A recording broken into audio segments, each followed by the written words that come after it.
lalu ya. Hari ini kita akan belajar prakarya yaitu kerajinan fungsi hias. Contoh-contohnya adalah hiasan tas pesin, hiasan dengan teknik anyam, hiasan dinding dengan teknik batik, hiasan dari logam. Tujuan pembelajaran kita adalah untuk kerajinan fungsi hias. Anak-anakku, coba amatilah gambar di atas dengan teliti, seksama teknik yang digunakan dan ketepatan fungsi hias dari produk kerajinan tersebut. Apakah kesan yang kamu dapatkan? Ungkapkan pendapatmu, sampaikan dalam pembelajaran. Adakah produk kerajinan fungsi hias dan fungsi pakai yang ada di sekitarmu seperti di sekolah, di rumah, di suatu tempat, di daerahmu? Cobalah kamu amati lebih jauh lagi agar pengetahuanmu makin berkembang.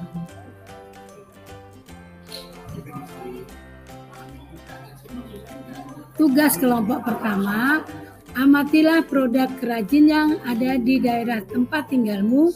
Identifikasilah produk kerajinan yang ada di sekitar dengan ketentuan sebagai berikut. 1.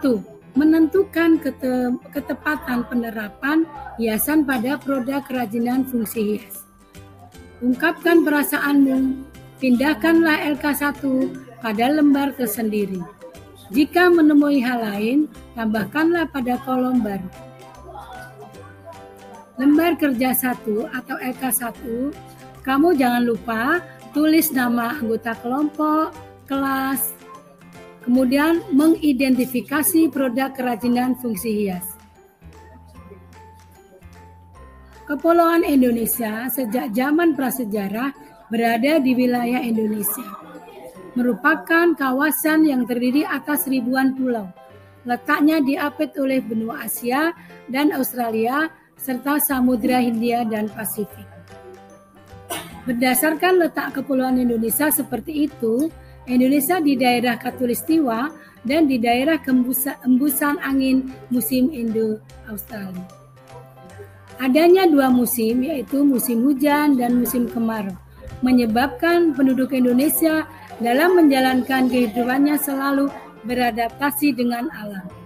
Silih bergantinya kedua musim tersebut mengakibatkan masyarakat biasa hidup berpindah-pindah sejak dahulu.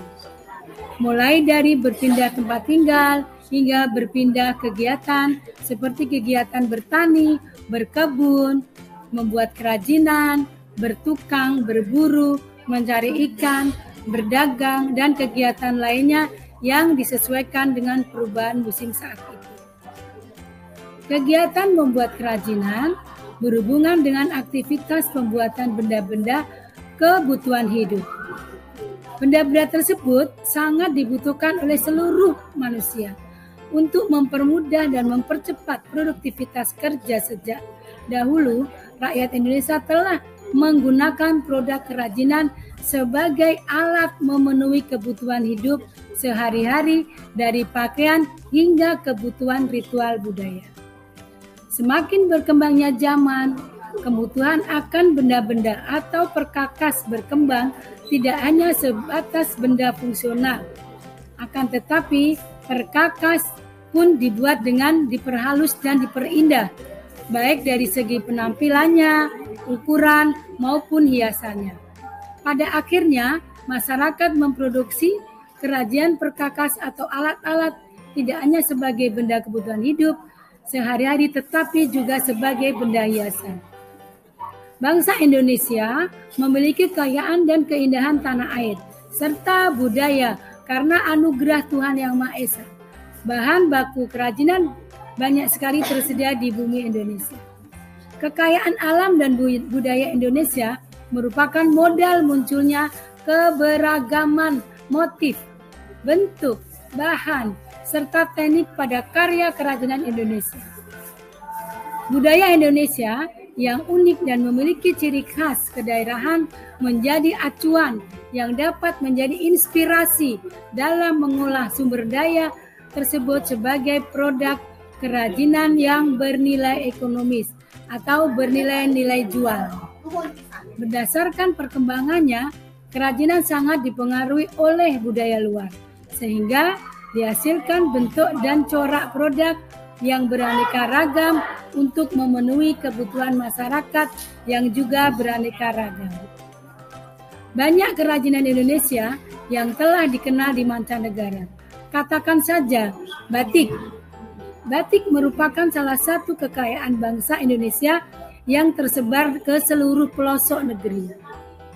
Batik menjadi kebanggaan Indonesia di dunia internasional sebagai warisan budaya nenek moyang yang patut kita lestarikan, dipelajari, dan terus dikembangkan oleh setiap generasi. Itulah anak-anakku, keunikan keterampilan hari ini dan fungsinya mudah-mudahan berkenan. Ibu akhiri, wassalamualaikum warahmatullahi wabarakatuh. Sampai ketemu ya nak.